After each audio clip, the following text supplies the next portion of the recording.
My ambition was just to run up the tour behind me without stopping, and I thought it was going to take forever, but in reality it didn't take me very long at all, and it made me really happy. And so what I decided to do was to go and ask some people, a plethora of people, elite athletes, world record holders, people that knows what happens in your brain when you do exercise, and people that actually put that into action. And I asked them one question.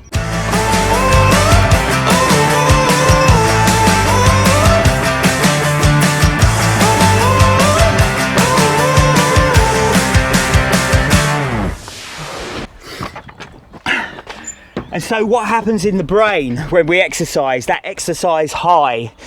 I did a Zoom call with the effervescent couple, Dr. Simon Marshall and Lesley Patterson, and they told me what happens to you when you exercise, one in theory, chemically, and the other in practice. Can you tell us what exactly happens in the brain during exercise?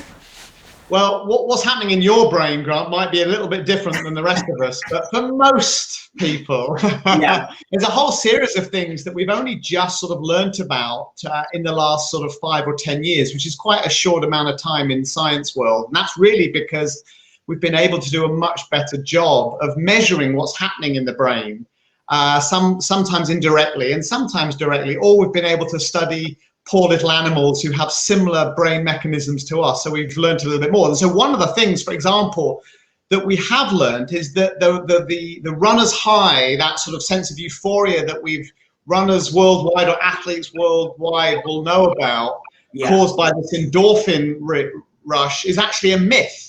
That's not the reason you feel good. Can you believe that? And one of the reasons is because endorphins, they're too big to pass the blood-brain barrier. So whilst they help us physically cope with strenuous activity to make it feel less painful and to cope with it, it doesn't actually do much to explaining why we feel better in our heads. So, the endorphin sort of theory is a bit like, the theory of why a big puffer jacket helps you become addicted to the cold. It doesn't. It just helps you cope with the cold a bit better.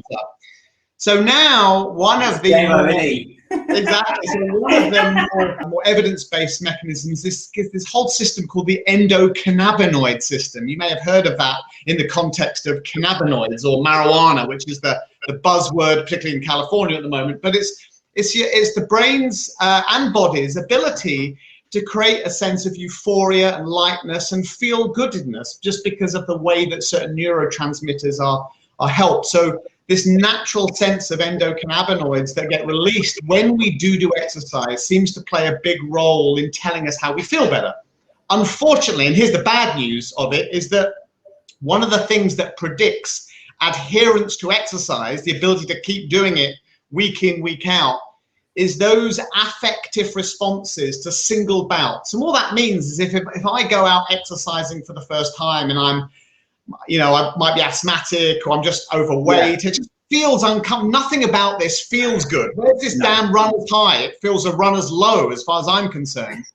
Those experiences predict the likelihood to giving it a go next time. So they are very sort of feely, emotional experiences. So if we can somehow both enable or help people do fairly unpainful exercise, and it's usually low to moderate, to build up and let that endocannabinoid system get really running, we're more likely to lead to a sort of a pattern of behavior that is going to keep us going and make us feel better because of it. So there's the theories, which, that's amazing. Thank you. Now let's talk about the practicalities of it, because next to you is Lesley. Lesley, you're so enigmatic as a person, and you do, together as a couple, you do so much. But why did you choose to do fitness? Why did you choose to be, a world champion athlete, basically? Well, I just decided to choose it and it happened. I didn't have to do it. It's really funny because literally my mum will tell you that I came out exercising out of the womb.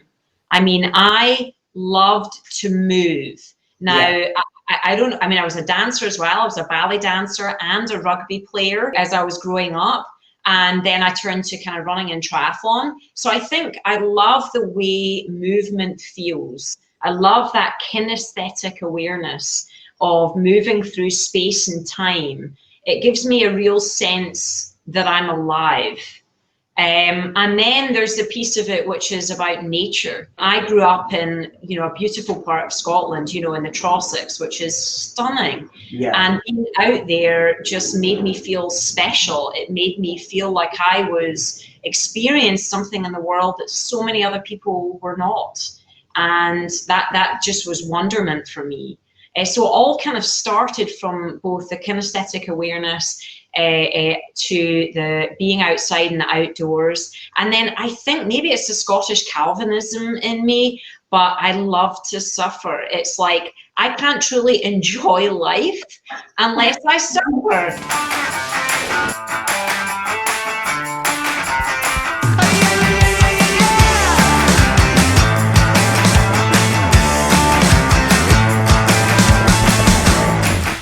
So happiness is only part of the motivation for some.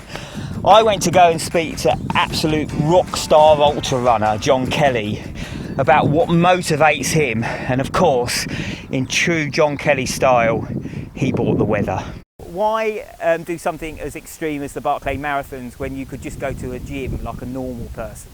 No one's doing ultra running specifically to get fit or to stay in shape or for the physical health benefits. This is more about challenging ourselves and really putting ourselves out there to discover what our strengths and weaknesses are and see what we're capable of and get to explore some pretty incredible places in the process. Getting out in nature really just allows me to disconnect from the hassles and the stresses of everyday life, from sitting at a computer for most of my work day, and to really just get to enjoy the beauty that's out there and that so many people miss, and really reconnect with a part of me that I think is a big piece of human nature that is missing in a lot of people's lives. Can you paint a picture of what it's like to be in the middle of one of these extreme events? What happens, when you're right in the middle of it? So there are definitely a lot of lows. I'd be lying if I said it was all fun and games. There are some quite miserable and painful points that you reach.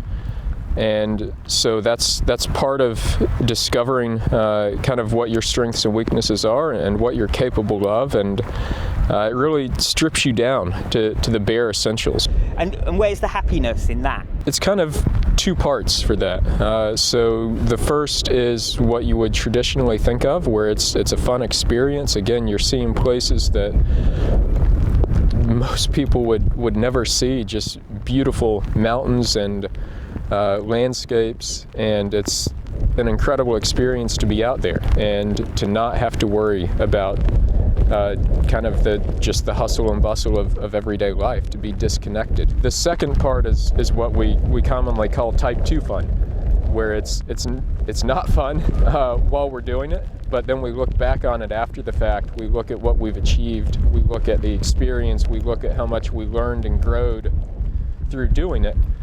And that brings a great sense of happiness from that.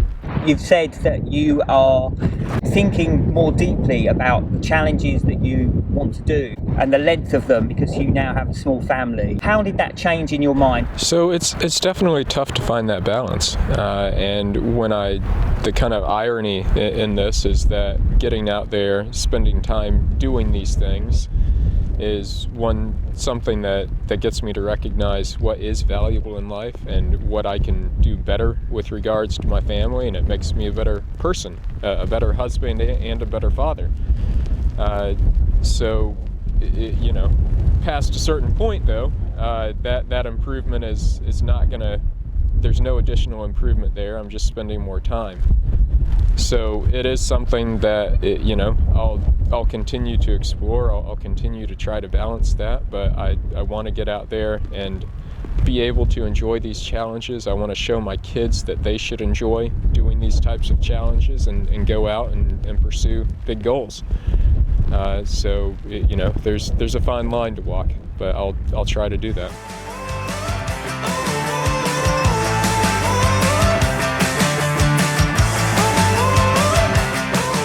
So how much is too much?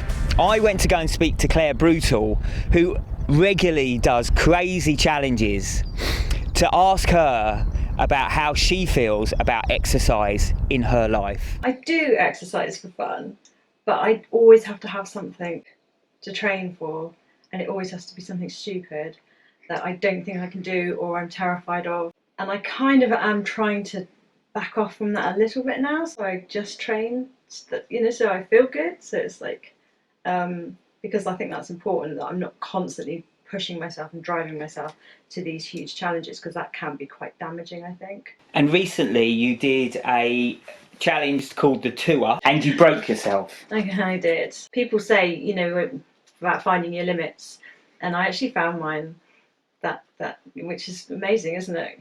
Yeah, I did. It sort of occurred to me afterwards, actually, that I had found my limit with that one. And it's a bit frustrating because I can do it if I have different feet or a different spine. It's literally, I found the limit in terms of my pain tolerance. I couldn't take this pain anymore that I have with my feet and my back and stuff. So essentially it was my limit. Yeah, I found it. Of course, there can be bumps on the way, and some of them can be cataclysmic. Helen Jenkins MPE told us about how she navigated her road to recovery.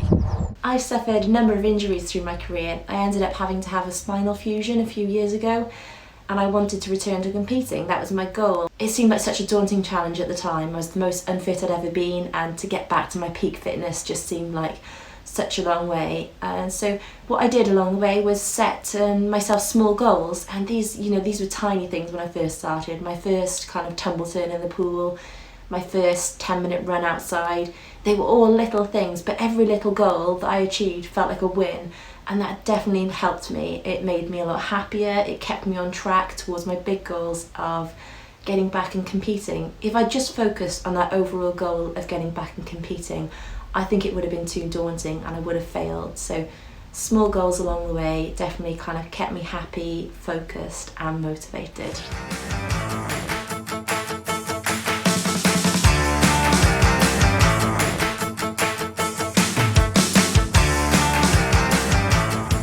So is that it? Is it all about competitiveness? I went to go and speak to someone who has inspired me on my journey. He's in his 60s and he's still competing in CrossFit Opens. And I wanted to ask him about happiness and how he feels about exercise as you move into your later years. Why are more people of your age living active lifestyles? I think it possibly comes down to habit. I think a lot of people get into the exercise habit when they're younger and they hopefully carry it on.